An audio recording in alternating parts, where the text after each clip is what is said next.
Hi, and welcome to our first installment of the GM-Volt.com bi-monthly podcast.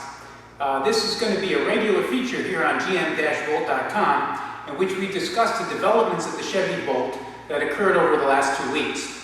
We sort of think of it as being analogous to what the General Motors executives are doing in their bi-monthly meetings discussing the progress of the Chevy Volt project. These last 2 weeks have been very interesting, and there have been a lot of important developments. It started off with the Traverse City, Michigan meeting, the CAR meeting, Center for Automotive Research. And at that meeting, that's when the announcement was made that General Motors and A123 had signed a contract with one another that would allow General Motors to work more closely with this lithium battery supplier.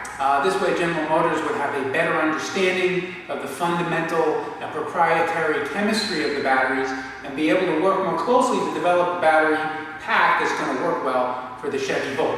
It did not rule out Compact Power Incorporated, but they're still in the running to make a better battery pack.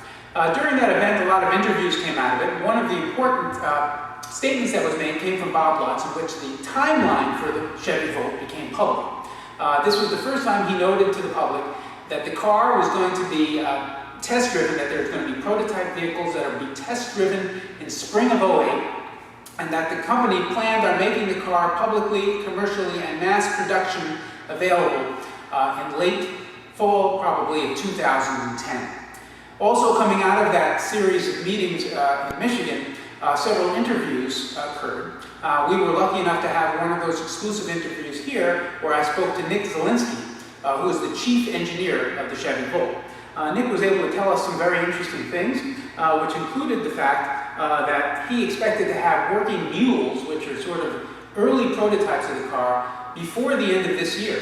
That they were actually currently building the mules right now, and that the battery packs were imminently going to be in his hands. As well, he noted that they had chosen liquid cooling as opposed to air cooling for their battery pack. And he told me that the 40-mile range that the Volt was quoted as being able to drive electric only did not include having the air conditioner running. Here on the GM-Volt.com site, we had a very interesting series of discussions which had to do with the cost of driving the Chevy Volt. We sort of wanted to analyze exactly how much the cost of electric utility you'd have to pay to drive that car the 40 miles electric only after plugging it in overnight in your house. And after a lengthy and interesting discussion, we came up with the number of about 85 cents. This number of 85 cents was based on the U.S. average for 1 kilowatt hour of electricity, which is roughly 10.6 cents.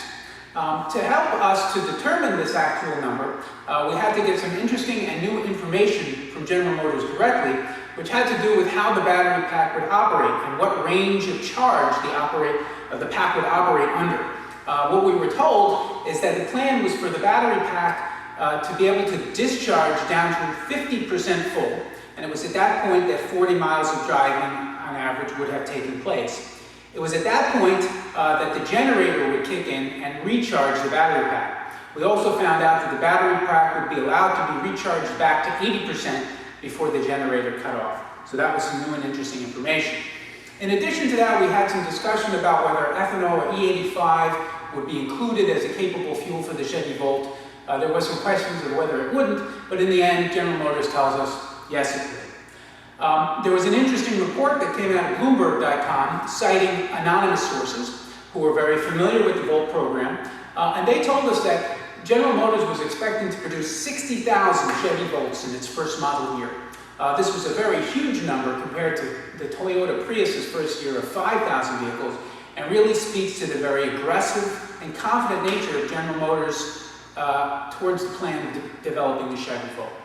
And the other important announcement that came out was the fact that on Monday, September 10th, we're going to be told about another new vehicle. General Motors' European brand Opel is also expected to have its first E-Flex vehicle. We sort of got a shadow look of what the car might look like, but we'll expect to hear more on September 10th.